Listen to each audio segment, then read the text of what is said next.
السلام عليكم احبتي، كنتمنىكم تكونوا على خير وبخير، وكنتمنى الفيديو يوصلكم وانتم في احسن حال. اليوم جيت نشارك معكم لي شوسون اللي ما كيخطاوناش في رمضان من الوجبات السريعه والسهله بعجينه رائعه وبحشوه جد اقتصاديه.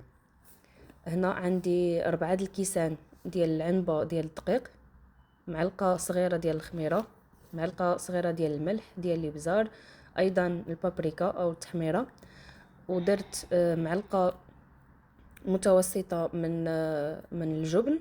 ممكن ديروا جبن مثلثات، انا كان توفر عندي الجبن كريمي للدهن. ودرت معلقه ايضا ديال لا موطارد وثلاثه المعالق ديال الزبده. ممكن تستخدموا زبده مارغرين انا خدمت بها، وممكن تستخدموا الزبده ديال التوريق. ذوبوها تقريبا واحد نصف كاس. صافي غادي نبسبس الدقيق ديالي بجميع المكونات، وغادي نضيف عليهم كاس ديال الماء يكون بارد فقط. وخدت بالكم ان العجينه ما غاديش تجمع في الاول، ولكن غير بشويه بشويه غادي تجمع معكم. فقط دخلت فيها كاس واحد ديال الماء.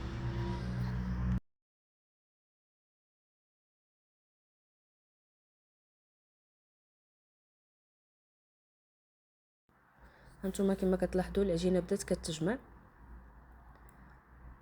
فقط كيف ما قلت لكم دخلت فيها كاس واحد ديال الماء. ممكن تضيفوا الحليب، انا فضلت الماء. كما كتلاحظوا العجينه تجمعت كيف ما كنت باغاها. بالنسبه هنا انا نسيت ما ضفتش واحد المعلقه حتى 2 المعالق ديال زيت الزيتون. غتشوفوني غادي نضيفهم حتى الاخير، وغادي ندخلهم في العجينه ديالي. ثم غادي نغطيها ببلاستيك وغادي ندخلها للثلاجه غير على بيد ما توجد لي الحشوه.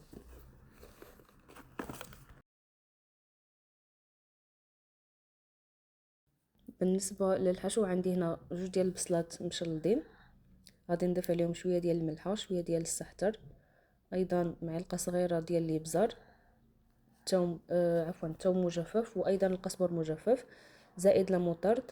وغادي نضيف الدجاج ديالي، ايضا غادي نضيف القزبر ومعدنوس، وغادي نخلي الكل على نار تكون مهيله حتى كيطيب الدجاج ديالنا. عاد غادي نضيفو باقي المكونات.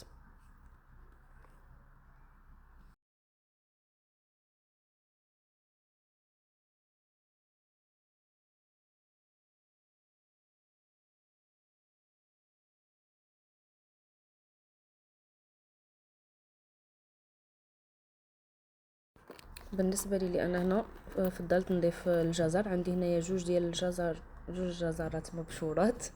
ايضا عندي القليل من الفلفل الالوان، وضفت باقي العطريه، الخرقوم والابزار وسكينجبير.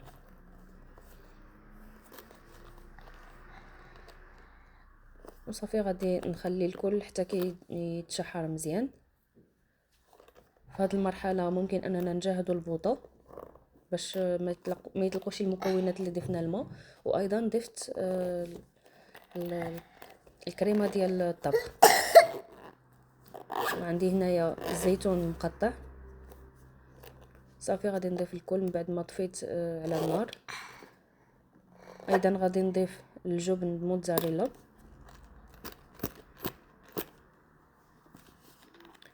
اي اضافه موجوده هنا ممكن الاستغناء عليها، ممكن ديروا فقط غير البصله والدجاج بوحدهم بالعطريه. كما ممكن انكم تبدعوا في اي حشوه بغيتوها. بالنسبه هنا للعجين من بعد ما ارتاحت مزيان غادي نطلقوها بهذا الشكل. غادي نستعنوا شويه بالدقيق المرشوش على سطح العمل طبعا. وصافي غادي نقطعوا باي قطعه الحجم اللي حنا بغينا. انا هنا طويتها غير باش نحصل على شكل متساوي، باش ما يبقاوليش الجوانب بزاف.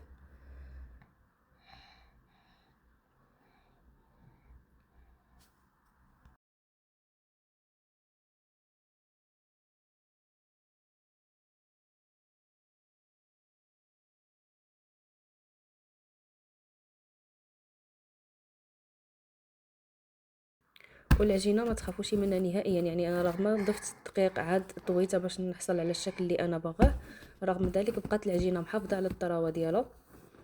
وهذا السر ما يمكن توجدوه غير ممكن ديروا غير الزبده هي اللي كدير العجين هكا.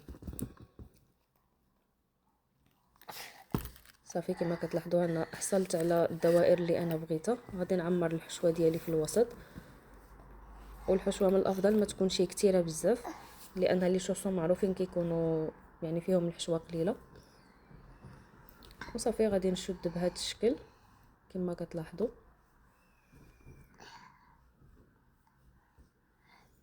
نضغطوا عليهم مزيان، ثم ملي نشوفوهم اذا كانوا بقاو الجوانب بزاف نحيدوهم. المهم هو ان لي شوسون ديالنا يكونوا مشدودين بزاف باش ما يتحلوناش في الفران.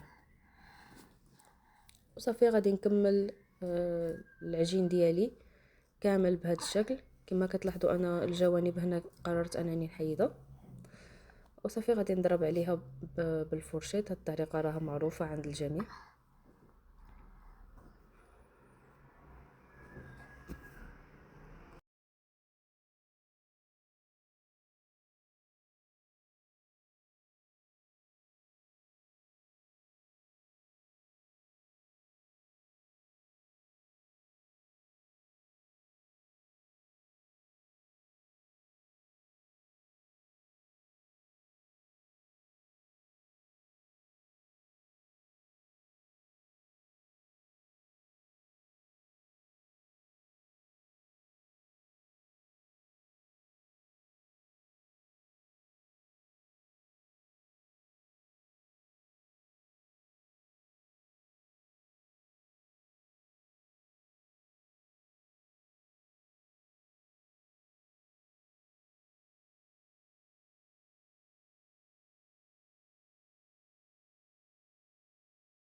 وصافي هنا من بعد ما كملت العجين ديالي كامل وشكلته بنفس الشكل، غادي ندهنه بصفار ديال البيض. ممكن تضيفوا معاه الحليب، ممكن تضيفوا معاه صلصه الصوجا، انا ما ضفت معاه حتى حاجه. ممكن ايضا تضيفوا قهوه سريعه الذوبان. انا درت بيضه كامله باش تكفاني الكميه كامله، وغندخلهم على الفران اللي يكون سخون من قبل. غادي نطيبهم من الاسفل اولا، ثم غادي نشعل عليهم يتحمروا من الفوق. صراحه العجينه جات رائعه، خصوصا انها حتى هي معشبه ومن السما. كنتمنى انكم تجربوا الوصفه، ولما لا تشاركوها مع احبابكم واصدقائكم لتعم الفائده.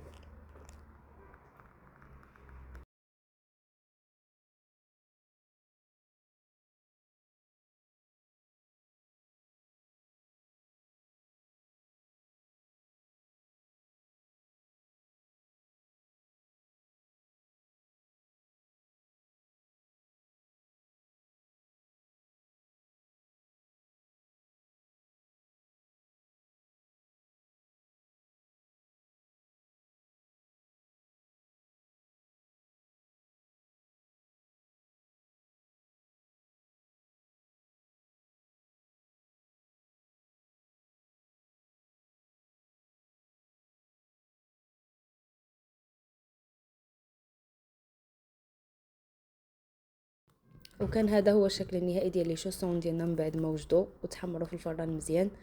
كنتمنى ان الوصفه تكون نالت الاعجاب ديالكم، واللي يبقى معايا حتى لهنا كنقول لكم شكرا، والى فيديو قادم ان شاء الله.